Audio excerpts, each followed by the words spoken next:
It is 4 p.m. We're bringing developing news and the stories behind headlines. This is Storycon, the Story Conference. I'm Ed Lingao. Some stories we're watching this Thursday, October 23.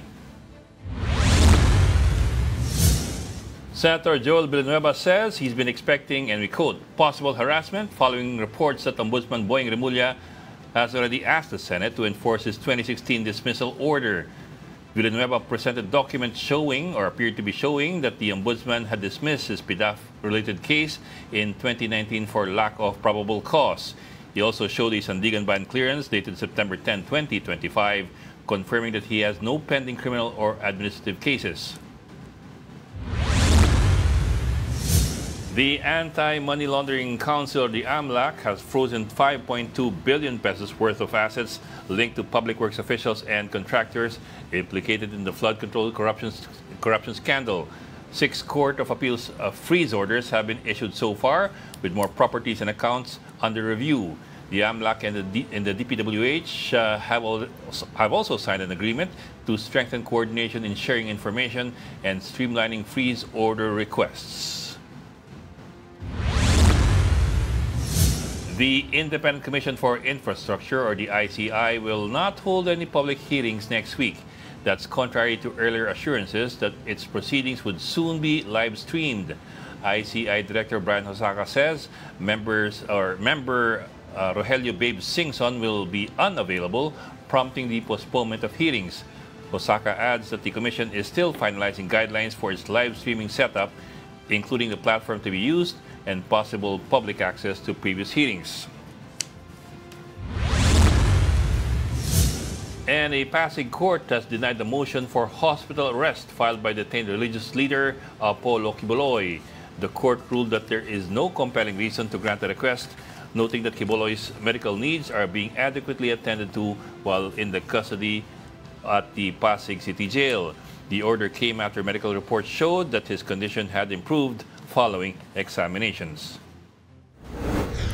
And of course, joining us today is Storycon's resident political heckler, Tito Rol Llamas. Gandang hapon, no? Isang napakagandang hapon. Ba't gandang-ganda ka sa hapon? Ano meron? Ang dami kasi nangyari nitong mga nakarang araw, di ba? Makakabalik na sa Blue Ribbon si Senator Ping Lacson. No? Ay gagawin daw transparent at the live stream yung ICI investigation, no? At binago ni Ombudsman Remulla yung prior policy sa SALN nung previous ombudsman, di ba? Tapos sabi ni Senate President Tito Soto ay pwede nilang buksan yung impeachment ni Vice President Sara o maglalabas yung Supreme Court. Huwag ubusin. Papakilala pa natin kasama. Hindi, sinasabi ko lang. Tinanong mo kasi ako. Tinanong mo kasi ako, bet ako masaya. So, pinaliwanag ko. Bakit ako masaya? Oh, but from the Philippine Star, tingnan natin kung masaya rin siya. Editor-in-Chief, Ami Pamintuan. Naku, talagang masayang kulay. Siyempre, masaya. Masaya ang kulay. Happy Thursday, everybody. Happy Thursday. So, ikaw muna, Ami, bakit ka masaya? Siyempre, masaya kulay ng damit ko. Di ba? Hindi masyadong masaya na naudlot na naman yung live stream next week. Wala pa lang hearing. May absent daw, absent. Ay, hirap naman. Alam mo, itong digital age na to, hirap na hirap sila mag-live stream. Ano? Pwede ka naman. Kahit sino rito, pwede mag-live. Ikaw naman kahit sa kotse, pwede ka mag-live stream. Kahit ka absent, pwede, di ba? Pwede naman yun Oo. Yun nga. Kaya hindi, talagang, kailangan magpadala, Ed, kay BP, magpadala kayo dyan ng tao para tulungan sila. Oo, tsaka ako na. Hindi ko alam kung yung KBP. Alam mo, in 1 hour, nakaset up na yan Kaya nga. Hirap na hirap sila. Hirap na hirap. Pero alam mo, Ami, problematic sila. Yung kanilang 40 million budget, hindi pa lumalabas So how are they spending ICI, yung staffing nila, wala pa. Mismo security nila, wala. Pero mo, ang dami nilang binubong mga sindikato at mga makapangyarihang tao. Wala silang security. So how are they spending now? Siguro bahagi ng pera nila, no? Bahagi ng abonado. Anong pera? Wala pa nga silang pera. Anong pera nila? Hindi, abonado. Halimbawa, ako dito, abonado. Hindi reklamo yun, Hindi reklamo yun, Padala nyo nga yan ng kape. Abonado. Wala siyang kape ganyan. Purihin mo naman yung front page ng Philippine Star. Ang laki-laki, nakalagay doon ay Panatag Shoal, atin ito. Oo nga. Oo, di ba? Oo nga. Talagay, no? Yan ang susunod na napakahalagang invasion ng China ngayon. Dahil yan, talagang tatayuan nila ng sarili nilang geo-reserve. No? Dapat talaga yun harangin physically. Physically, kailangan harangin yun physically. Kung hindi na yun naalis doon. Kanya nga, pag nagawa nila yan, pag nagawa nila yan, hindi yun naalis doon. Hindi lang tayo mayayari, buong mundo. Dahil yung mga barko na dumadaan dyan, ang layo ng ikot. Iikot sila. Tapos tatamaan dyan yung iba nating mga West Philippine Sea Islands. No? Mano, dikit-dikit yan eh. Kaya hindi siya... Kailangan magpadala tayo doon ng ano. Bahala na si Batman. Kailangan tayo magpadala doon. Padala mo si Batman. Hindi, papadala natin. Hindi talaga. Papadala natin. Hindi, mahina tayo eh. Oo. Ibig ko sabihin, bahala na kung anong mangyari. Kaya papadala natin yung ating secret weapon. Sino? Si Marvel superhero Manny Mugato. Baka makatulog sa biyahe. Hindi, pero lulutang yun. Hindi yung lulubog. Tapos parang sonar yung snore, di ba? Pagtripan na naman natin si Manny Mugato. Matagal na natin hindi na pagtripan eh. Siguro sugat-sugat na ang dila. Mama ka na yung monkey-mugs ko naman. Ano ba tingin mo, bro? Oye, may kasama ko rito. Wala si principal eh. Ito yung kasama namin yan. May nagbigay sa akin eh. 3D. Lapak mo. Lapak mo. Para makunan. Ano yun? Hindi ko makakita. Yan, 3D na buhaya. May nakasalubong ako kanina eh. Diyan sa Wakwak. 3D printed. 3D printed. Isang magandang dilag binigay niya. No? Dahil pinapanood niya tayo. Hindi mo hiningi yung contact number para makahingi tayo ng iba pa. Hindi. Baka may ganyan pa siya. Ano, tela ba yan? Tela yan Ang galing 3D to eh. 3D printed. 3D printed yan. Alam mo, ikaw, alam mo, galing Hindi rin niya alam mo na 3D printed. Panyata yan, resin yata yan, resin. Liquid yan nakalagay sa printing machine. Ayan. Ayan. Pero ang feeling ko lang, parang unfair naman sa mga buhaya. Na-identify sila sa ating mga corrupt politicians. Ayan, diba? pa naman ito. Sila naman ay, kwan lang naman sila, chill lang sila eh. No, kumakain sila pag gutom. Chill no? sila. Marami sa kinakain nila, mga bulok na mga bangkay, no, yun ang kanila. No, yung mga magnanakaw natin no, buhay pa eh. Ay inuubos na yung kinabukasan eh. Kaya iba sila eh, iba yung ating mga corrupt na mga politiko, iba yung mga buhaya. No? Yung mga buhaya primal yan eh. Actually, isa siya together with the sharks na they eat only what they need. Hindi, ibig sabihin continuity yan eh nung mga prehistoric animals, 'di ba? Yung mga ganyan, 'di ba? Sila yung remnants eh. Yung iba kasi naging extinct na eh. Pero yung mga buhaya, yung mga sharks, etc. ay nagpatuloy.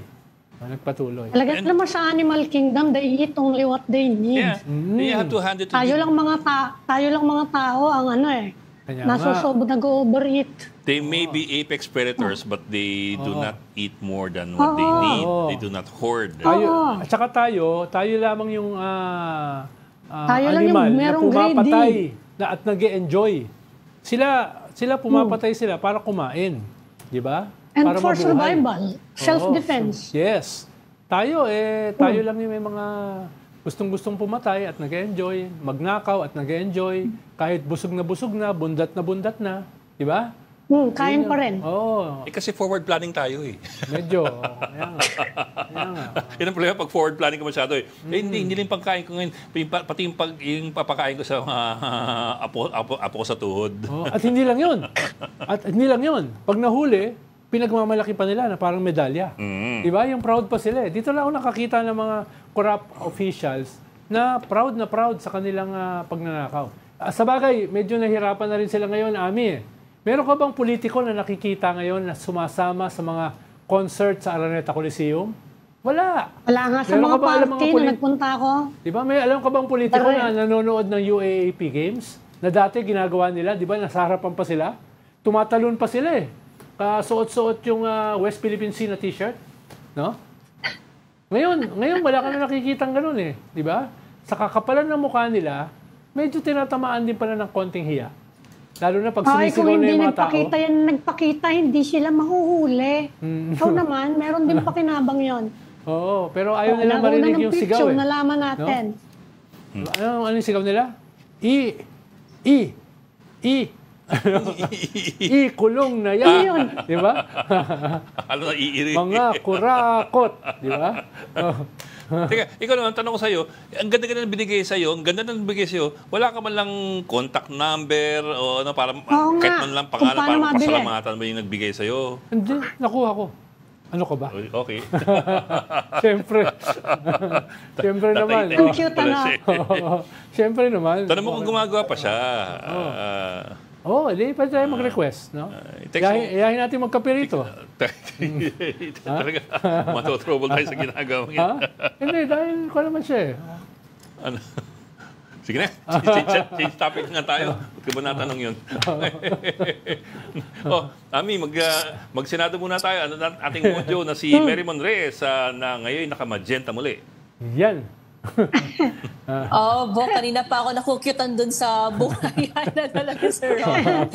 Pero so far, speaking of buhaya, parang may nabubuhay ulit na usapin tungkol doon sa PDAF or yung mga pork barrel dahil etong si Ombudsman Crispin Boying Remulla, plano niya raw magsulat dito kay Senate President Tito Soto and personally dadalhin niya bukas at ibibigay dito sa Senado yung kanyang letter na nais na i-push ng Senado yung dismissal order dated around 2016 pa nung si dating Ombudsman Conchita Carpio Morales pa yung nanunungkulan. Pero so far, ang sabi dito ni SP Soto, wala pa raw siyang maibibigay na komento until makuha niya yung komunikasyon. And dati kasi during those years, itong si SP Soto, siya pa yung majority floor leader and siya yung sa Committee on Rules. So siya yung nag-motion na sundin ng Senado yung opinion ng isang Senate Legal Counsel na sinasabi ayon sa Ombudsman Act, walang kapangyarihan ang Ombudsman para parusahan o kaya mag-evict ng kahit na sino mula sa upper and lower chamber ng Kongreso. So titignan natin yan kung paano magro-roll out yan bukas. For Senator Joel Villanueva naman, nung nagtanong ng komento ang media sa isang mensahe sa group chat, ang sabi ni Senator Joel, in-anticipate na raw nila yung harassment and yung fake news na kaakibat nito. So, ang binahagi ni Senator Joel is yung copies nung clearances niya from the Sandigan Bayan and from the Office of the Ombudsman na sinasabing wala raw siyang pending administrative or criminal charges. Pero kasabay din yan, sabi rin ni Senator Joel, plano rin daw nilang mag-file ng kaso. Doon naman daw sa nagpapakalat ng fake news sa usaping ito. Pero hindi siya fake news statement siya ng Ombudsman eh. Hindi siya fake, no? Ibig sabihin siya mismo ang kwan dyan, ang culpable kung sakaling totoo yung sinasabi ni Senator Joel. Pero siyempre nag-due diligence din dyan ng Ombudsman. Chinek nila lahat ng records nila. Kaya bungguan na yan ng datos, no?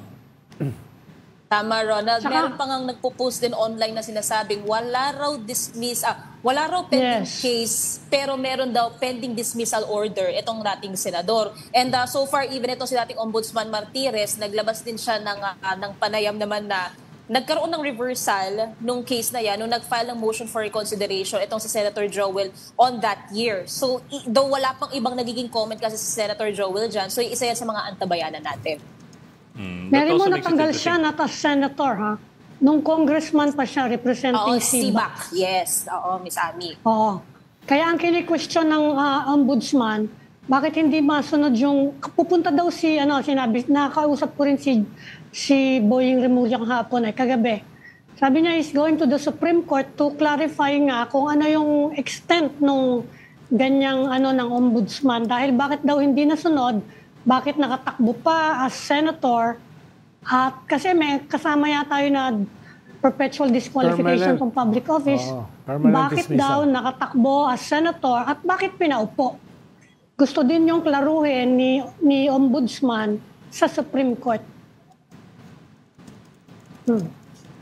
Kaya titingnan natin yung magiging although hindi I don't think magkakaroon ng formal petition, tatanungin niya kasi may balak i-discuss si Ombudsman with the Supreme Court kung paano magiging in sync yung mga ginagawa kasi gusto niya bilisan, di ba?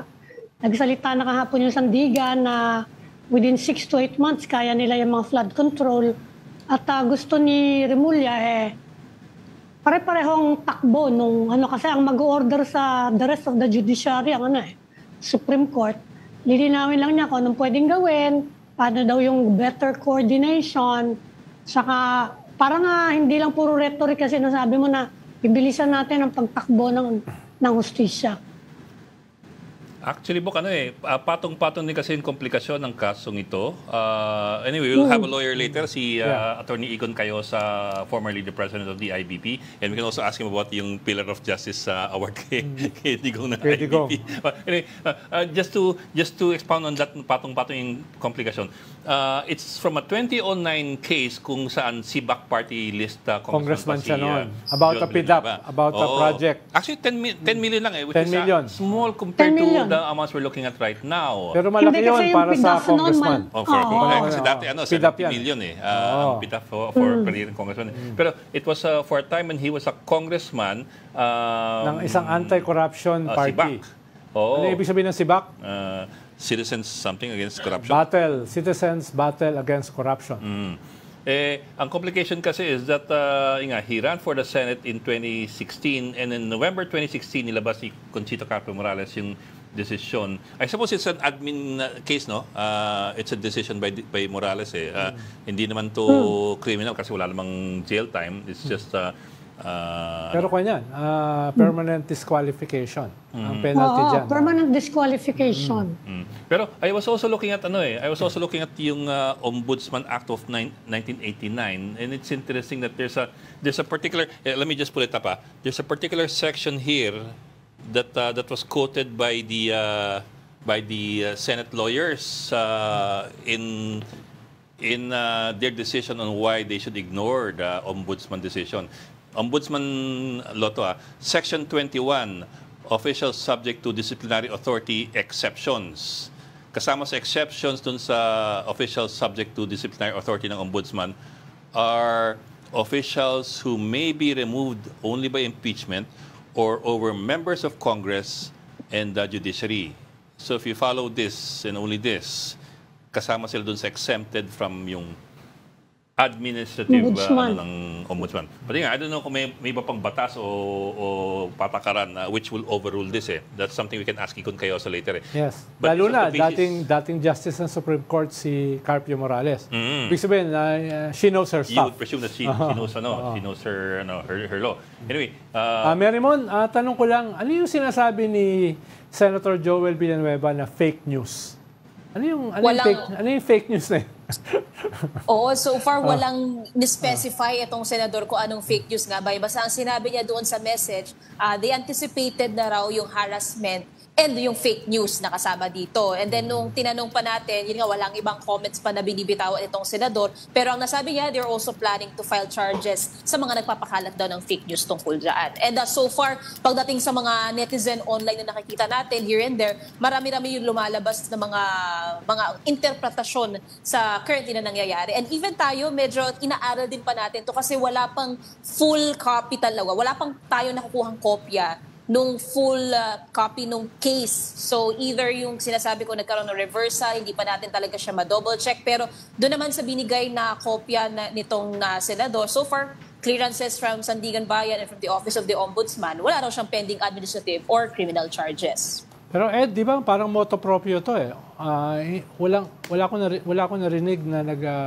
nagbuhay nitong kaso o nagtulak. Yung kay So Boeing? far, itong kay Joel Villanueva. Itong kay Carpio Morales. Kay Carpio Morales from 2016. Parang bigla na nangyari. Nasa gitna ng anti-corruption investigations, etc. ang ombudsman. Pero biglang sumulpot ito. Di ba? Of course, may gusto daw kasing klaruhin ni Boying Remulla yung extent ng power ng ombudsman. Yun ang kaya ginanon niya. Bakit hindi na-enforce yung isang order na yon over, ito nga, kung ganitong klaseng opisyal. Nakatakbo pa. That was controversial even in 2016. That was already controversial. Parang, is the Senate refusing to obey an ombudsman order? And of course, she had the back and forth among lawyers. Pero senador na ba siya nung lumabas siya? November 2016 yung ombudsman order, yung kay Carpio Morales. Merimon, on a different topic, na-clarify ba yung nilabas na statement ni Senate President Tito Soto noong isang araw na handa ang Senado na maging trial court sa impeachment ni Vice President Sara kung kung i-reverse ng Supreme Court yung kanyang decision tungkol dito. May mga kumbayan, may mga iba pang detalye tungkol diyan. So far sa ngayon, Ronald, wala pang ibang info na nilalabas dito sa Senado. And so far, parang ang currently na mga tinututukan dito ng mga senador is yung budget, yung ina-anticipate na Blue Ribbon Committee na pagbabalik by November 10. And isa yan sa mga inaantabayanan natin kasi nagbibilang din tayo ng buwan kung kailan ba magkakaroon ulit ng pagbubukas nitong impeachment laban kay VP Sara, if magkakaroon ba ng, yung isa pa, yung pagdating naman sa liderato ng Senado na sinasabi naman ni SP Soto kung bumalik si Senator Ping. So far naman, yung takot niya kung magkakaroon ng shake-up, matagal niya naman na raw yun na isang tabi.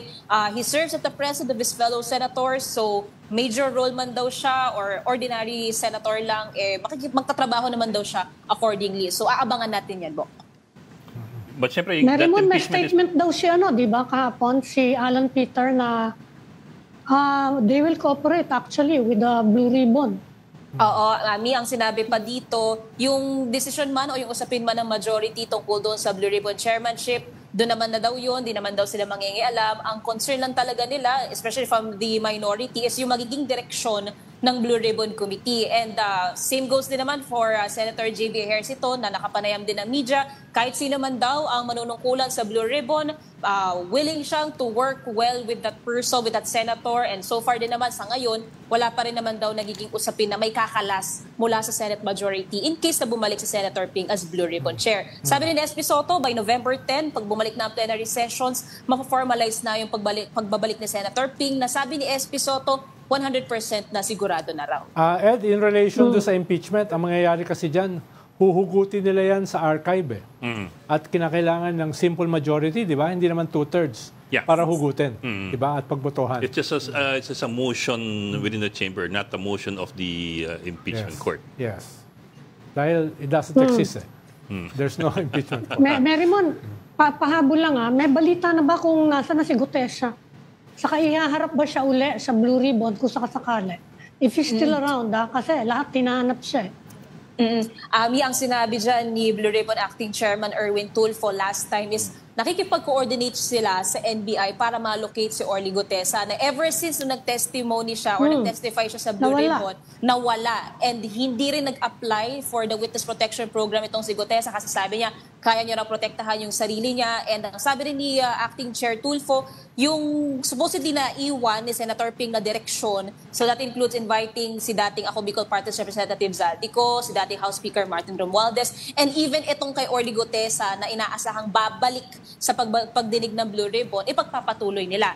Yun nga lang, sabi rin ni SP Soto, magko-convene muna talaga ang Blue Ribbon para pag-usapan itong mga pending matter, and yun yung ilan sa mga antabayanan natin pag bumalik na ang sessions by November 10, and then around second week daw, magkakaschedule na ang Blue Ribbon Committee hearing. Anong sabi ni Senator Marcoleta? Witness niya yan So far, wala pa. Wala pang nagiging komento rin itong si Senator. So far sa pagbabantay natin dito, ang na-bring up ulit ng Senador is yung tungkol doon sa restitution na condition na iniwan na ni Ombudsman Remulla. And sinabi naman ng Senador, di niya naman daw pinoprotektahan itong mag-asawang Diskaya. Gusto niya lang daw mahuli yung mastermind sa likod nitong maanumalyang sistema pagdating sa flood control projects. And so far, ang sinabi rin dito ng DOJ, same din yung standpoint nila. Restitution, yung pagbabalik na nakalimbat na pera, maaari siya maging kondisyon bago pa sa ilalim sa WPP. Pero they are still studying yung application nitong mag-asawang Diskaya for the Witness Protection Program. Kaya hindi pa naman daw tapos ang usapin tungkol doon. Parang naghugas kamay din si Marcoleta na hindi niya testigo ito. Dinala lang daw sa kanya. Ni Mike Defensor. Siya lang daw yung nakita din. Hindi niya raw kasalanan kung siya ang nakita ni Orly Gutesa. Pero ang binigay niya raw doon na kung gustong magsalita ni Orly, yung affidavit niya kailangan, mag-swear, mag-oath siya, and magsasalita talaga siya. Pero yun nga, after nung araw na yun, parang hindi pa natin ulit na lolocate itong si Orly Gutesa. Okay. Maraming salamat. Merimon Reyes, ang babaeng nakamagenta. Salamat. Thank you, Mary Mon. Okay, let's get more insights on these developments. Our first guest for this afternoon, former IBP or the Integrated Bar of the Philippines President, Attorney Domingo Igon Cayosa. Sir, magandang hapon and welcome back to Storycon. Good afternoon, magandang hapon po sa lahat. Yes, sir. Thank you for joining us, sir. Sir, dami naming tanong. Alam mo naman, pagdating sa legal, ikaw yung number one naming ano. Sir, ito, okay, I'm sure you're familiar already. 2016, Conchita Capital Morales orders the dismissal, I suppose administrative case to, of Senator Joel Villanueva for a pork barrel scam, mga 10 million. And the Senate decided as a chamber, no, we will not. Ang kanilang reason daw, wala raw authority ang ombudsman to punish one of their own. Sila lang daw ang meron through their ethics committee. What does the law say about that? At attorney, parang natapos ngayon araw yung issue na yan dahil binawi na ni Ombudsman Remulla yung kanyang ipapadalang letter daw sa Senado. Dahil na-surprise siya na meron palang secret decision ang previous ombudsman. Binawi na niya. So granting the motion for reconsideration of Senator Joel Villanueva. Pwede ba yun? Secret decision. So hindi na itutuloy hindi na. pagpapadala niya ng ano? Hindi na. Dahil nga may secret decision daw. Teka, secret ang ombudsman na ginrant yung reconsideration. Saan lang ba siya? Ngayon, sa ABS-CBN. Nakakuan. Kay Joel, hindi secret kasi yan yung sinasabi ni Senator Joel Villanueva na ni-reverse daw. Ang bilis ng mga pangyayari. Parang si Joel lang yung nakakaalam nun. No? At saka si former ombudsman Martires. Sir, enlighten us. What does the law say about all these things? What's happening? What's happening? Well, kahit may secret or not so secret reconsideration ng dating ombudsman, I think it still needs to be looked into because it is also a very blatant disregard of due process and accountability of public officials. Kasi decision na yan, pinadala na ang rekomendasyon sa Kongreso. And the power of the ombudsman to investigate and to discipline public officials is not only in the ombudsman law, which is created by Congress, but in our very own constitution. So wala dapat mga delay that makes that power inutil. And also, all of these powers, all of these processes are meant to hold people in high government positions accountable, including congressman and a senator. Hindi naman accurate to say na dinismiss yan ng Senado. Hindi po. Diniver nila, inupuan nila. Hindi nila dinisisyonan. At ilang ho nagsimula sa Senado yan, nung nahatulan, after due process, after looking at all the evidence and the arguments of both sides, then Senator Villanueva was found administratively liable dun sa PDAF niya at tinanggal siya at disqualify from office while he was a congressman. Yan, umabot na rin sa kalaman ng Kongreso. If I remember, ang speaker noon, si Speaker Bolmonte, hindi na aksyonan. Nung dumating naman at nanalo siyang senador, pinaalam din ng ombudsman, meron akong recommendation because let's be clear about this.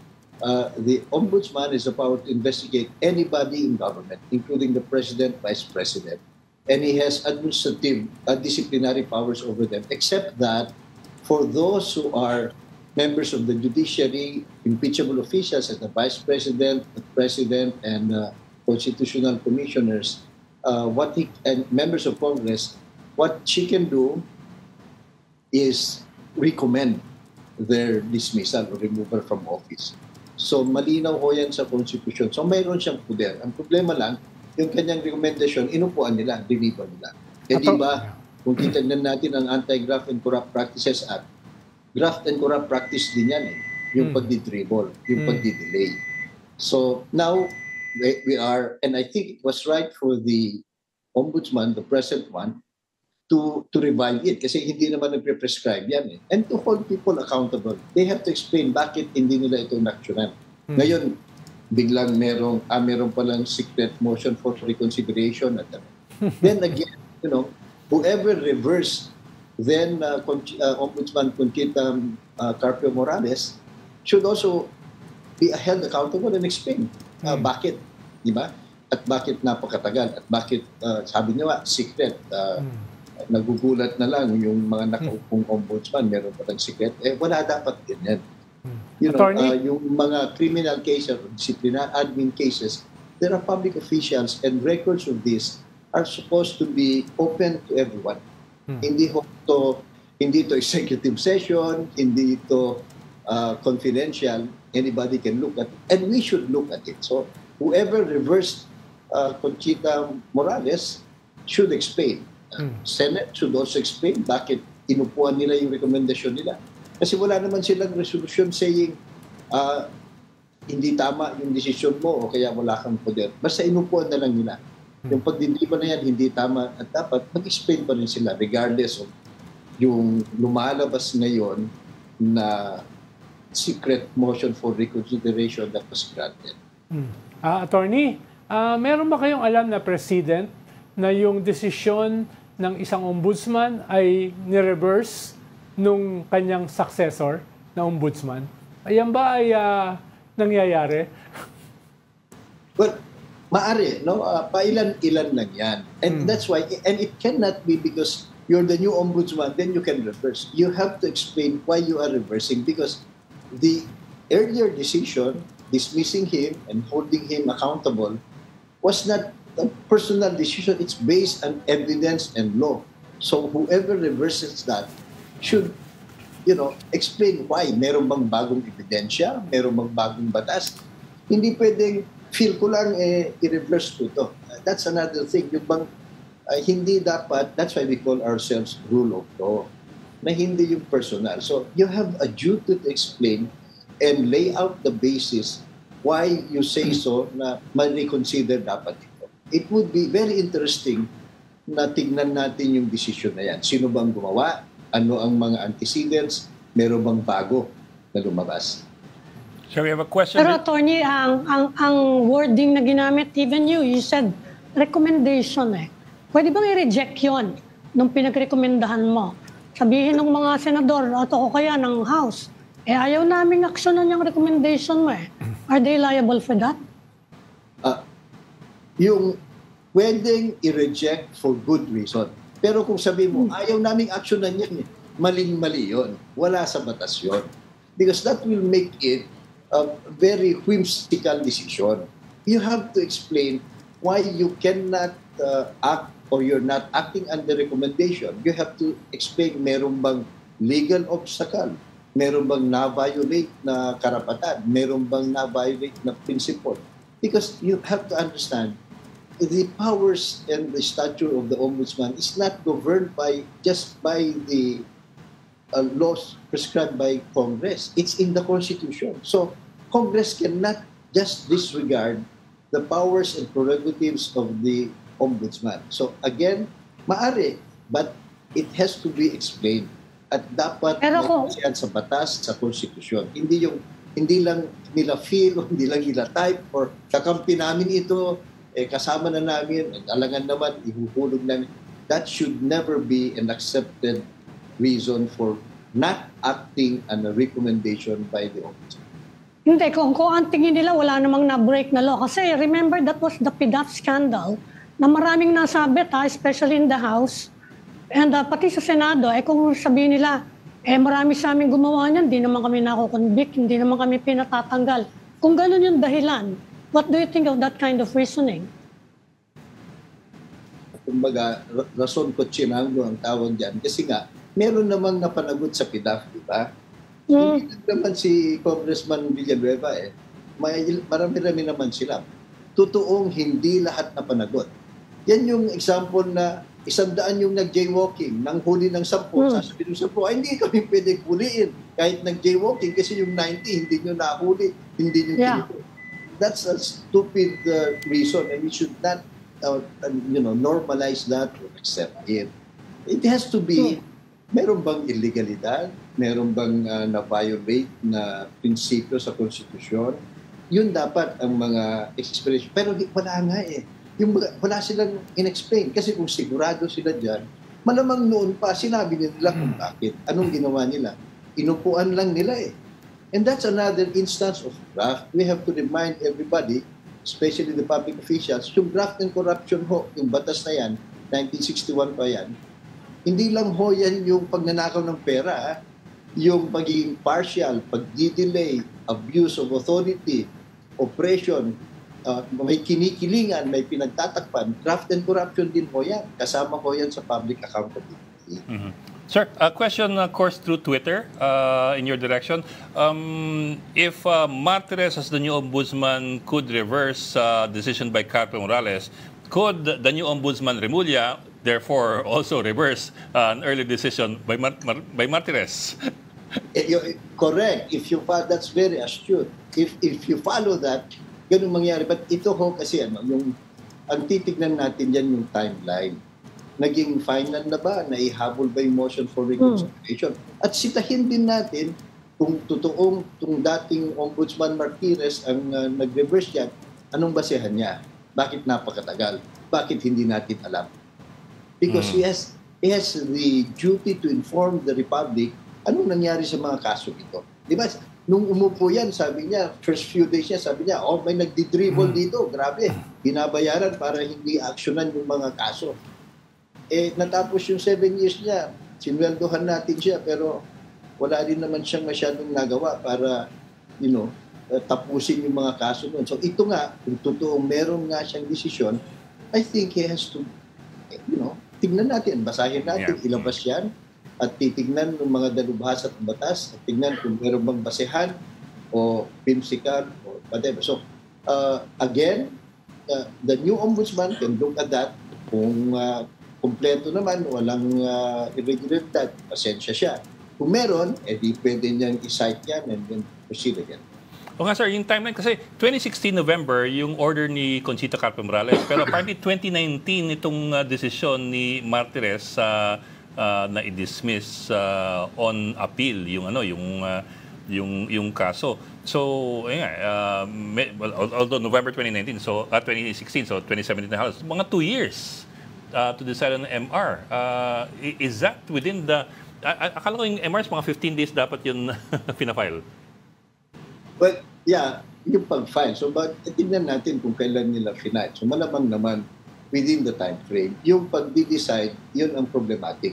Unfortunately, in the Constitution, walang deadline ng ombudsman. Okay. But of course, titignan din dapat dun sa internal rules ng ombudsman kung meron silang self-imposed deadline.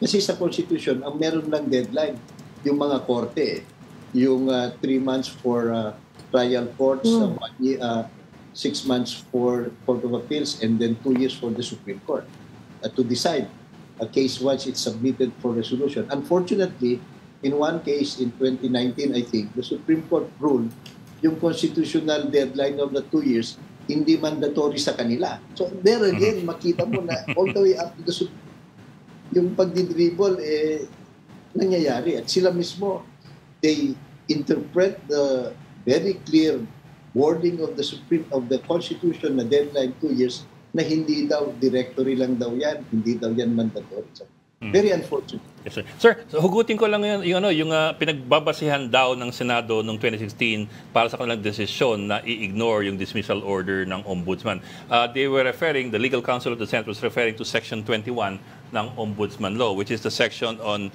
exceptions for officials subject to disciplinary authority of the Ombudsman, where it says daw na, this is Section 21, an exception includes officials who may be removed only by impeachment or over members of Congress and the judiciary. So if you do a cursory reading of this section, it would appear nga na exempted yung mga members ng Senate and Congress from the Ombudsman Authority. Is that correct? That law is not faithful to the Constitution. Kasi sa Constitution, totoo, halos pareho yan sa Constitution. Kaya lang, for impeachable officials na hindi niya pwedeng tanggalin by herself, she can recommend. That's her duty. Okay. And that's what she did. Hindi naman niya tinanggal. She recommended na then Congressman Villanueva be sanctioned by removal from office. Hindi inaksyonan ito ng Kongreso. Mm-hmm. Kaya ngayon, yun nga yung tinatanong ko. To recommend dismissal. Pero sir, going nga to Ami's question kanina, they can always say that we read the recommendation and we decide to ignore it. Ayaw namin Could they say that? I don't know. Is there any rule on that? Of course, kasi recommendatory nga lang naman. But as public officials, even if they are politicians, you're not exempt from their duty to state ano bang basehan nila dito. Hindi pwedeng ayaw namin, period.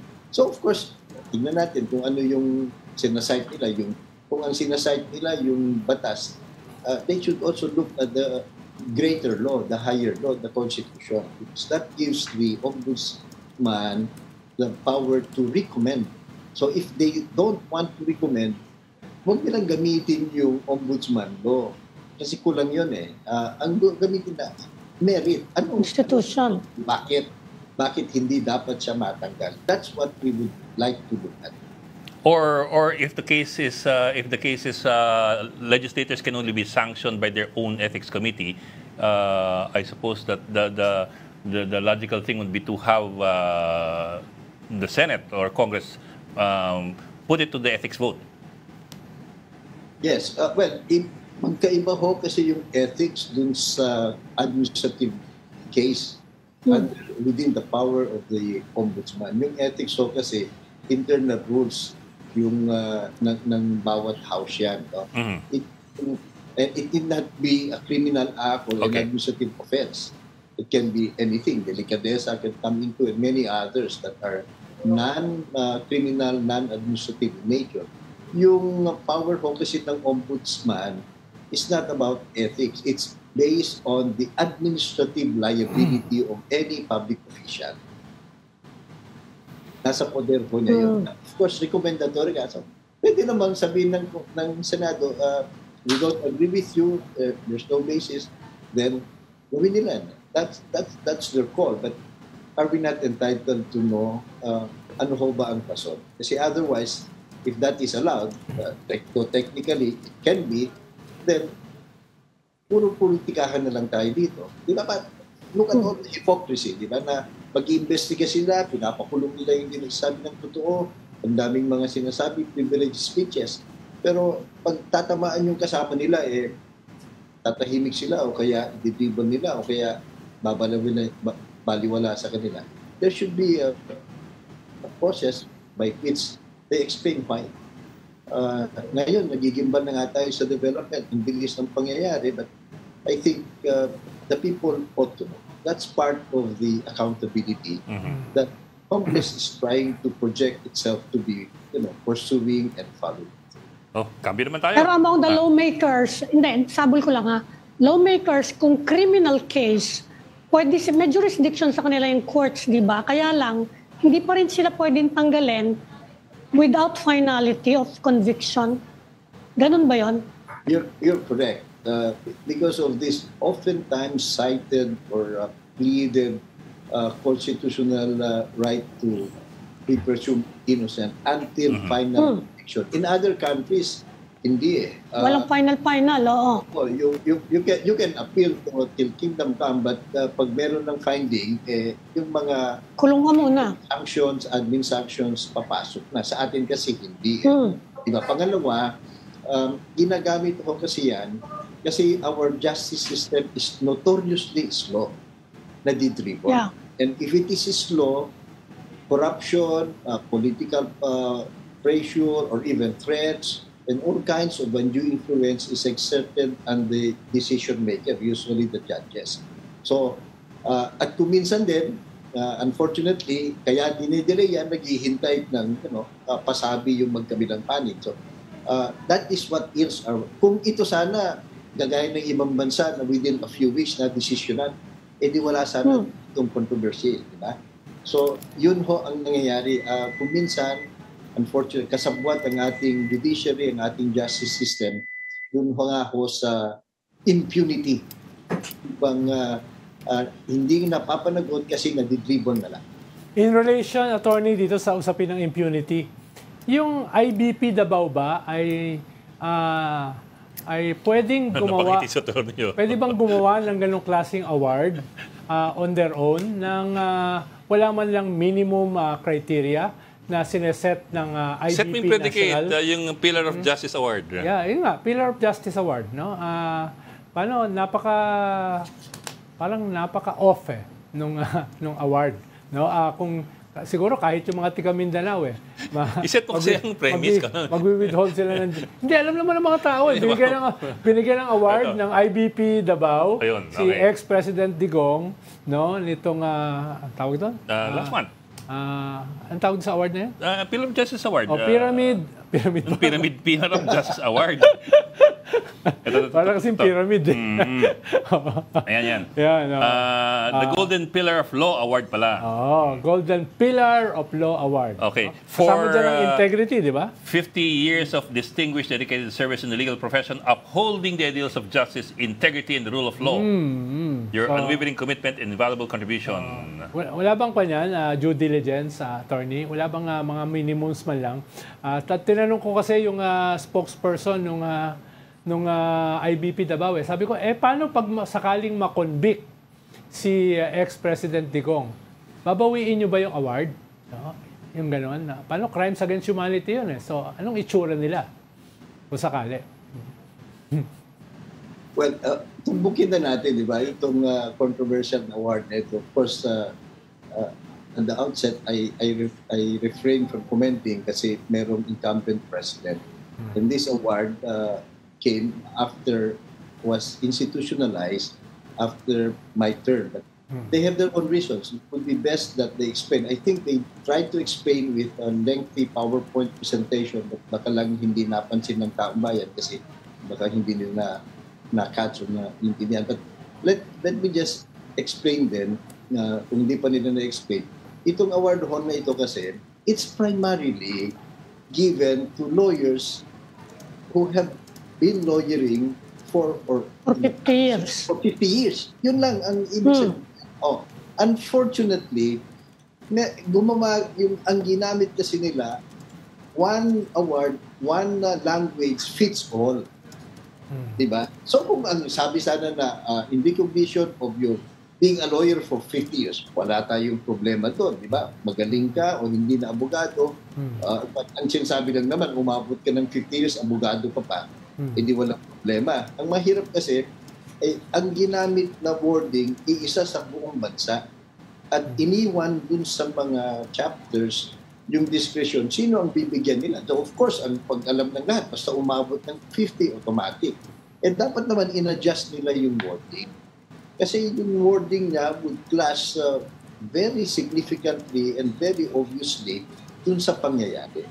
Of course, there's this lame kwan na he is presumed innocent until proven guilty. Alam niyo yung mga ganyan ko kasi siyempre it adds more, batikos than explaining the whole thing. Diba? Yung mga legalist na ganyan. So, it could have been handled better kung naging mas accurate yung wording. I'm sure many other lawyers deserve that as worded. But there are other lawyers who might have been in the practice of law for 50 years, which qualifies them for that award, basically. But those words should have been adjusted. Yes, sir. That's why many lawyers actually are railing against it, and some of the awardees, pinagbabalik nila yung award because they didn't want to be contaminated. This controversy. Yes, sir, we understand what you're saying. Meron talagang presumption of innocence. Unfortunately, a lot of what was said came from his own mouth. You had several instances where the former president himself would say na boast. Huwag niyo nang sundin ng mga TRO, ng mga korte. Itulak mo yung COA sa hagdanan. Also yung nagplant sila ng ebidensya. These are from his own words. Also, nung nag-declare ng martial law sa Mindanao, he was questioning whether or not he would still ask Congress its opinion when even that is in the Constitution. Hyperbole lang yata. Hyperbole. Hyperbole yata. Tsaka joke only. Joke or it comes from the horse's mouth. So I'm not justifying, I'm not citing yung presumption of innocence. As a matter of fact, that should be avoided. Diba? Kasi obvious naman, when you make an award, hindi yung mga legalist. Be straightforward. Parang kung minsan naalala ko tuloy yung fourth wit di ba? Yung yes. Parang yung English yun. So kung my point is, walang problema, ibigay natin yung award. But let's tailor fit yung mga wordings dun sa mga award. Kasi ang quality lang nila 50 years in service. So for longevity na lang. Diba? So kung medyo duda ka na dun sa iba, as you say, there's so many instances na narinig natin mismo, it might have been better na in-avoid na nila yung wording na ito. They could have awarded it for surviving 50 years as a lawyer, period. Tama. Si Gadon ba nakailang taon? Wala pong 50 years. Si Gadon. Wala pong 50 years. Attorney, may balita ba kayo na baka i-withdraw yung award from the former president? Well, I don't know. That is now left to the national leadership. I think they already tried to explain. No? Perhaps not clear enough for so many because patuloy pa rin yung batikos, not only from people like the responsible media men, but from fellow lawyers. So, it doesn't help IBP. Diba? It doesn't help IBP kung meron ganyang control. And I hope it will be settled more definitely. And I think ang sinasabi nila is, in the future, we are reviewing our award and so that in the future, hindi na makulit. So at least there's tacit recognition na mukhang this is not the best way to do it. Ang problema kasi, attorney, this is the first time a Filipino and a former president at that has been charged with crimes against humanity sa International Criminal Court. Kaya ibang-iba ito. Yes, and not only that, when you are charged, hindi naman dahil gusto lang i-charge ka dumaan ka na sa proseso. And as you say, we don't even need to listen to ICC, di ba? Let's be more internal. Ang dami nating nakita, hindi namang bulag yung mga abogado. And that's why I think many lawyers are complaining about that. Na because it's an institutional award, di siyempre parang lahat ng abogado nagbigay niyan o tawid yan. Mabuti sana, for example, Davao Chapter Award lang yan, ang pumirma sila. So maintindihan natin kasi there's also a semblance of politics in IDP, di ba? Pero ito kasi ang pumirma, national president. Pero ang nag-award yung mga chapters. So hindi na siguro na-monitor lahat ng binigyan. I hope this is the first and the last one of this controversy. We're moving forward. I trust that the new leadership is moving forward and addressing these gaps and doing better next time. Thank you. Okay. Maraming salamat for your candor, former IBP President, Attorney Egon Cayosa. Thank you, sir, for joining us this afternoon. Thank you, Attorney. Maraming salamat. Nahihirapan niya si Attorney. Napangiti ka kasi, Tony, nung binanggit mo yung award eh. Parang patapos na, no? Habol. O, teka, may gap tayo na paying. O, sige, magbayan tayo. Maraming salamat for joining us today. Ami Pamintuan, ang namumulaklak sa pagkadilaw na editor-in-chief ng Philippine Star. And Tito Raul Llamas, ang ating namumulaklak na buhaya. May dalang buhaya. Ang ating resident political heckler. Just again tomorrow at 4 p.m. for Sorcon. I'm Ed Lingao. Kapatid, we are one news, all sides, all the time. This is the Story Conference Group or the Storycon Group.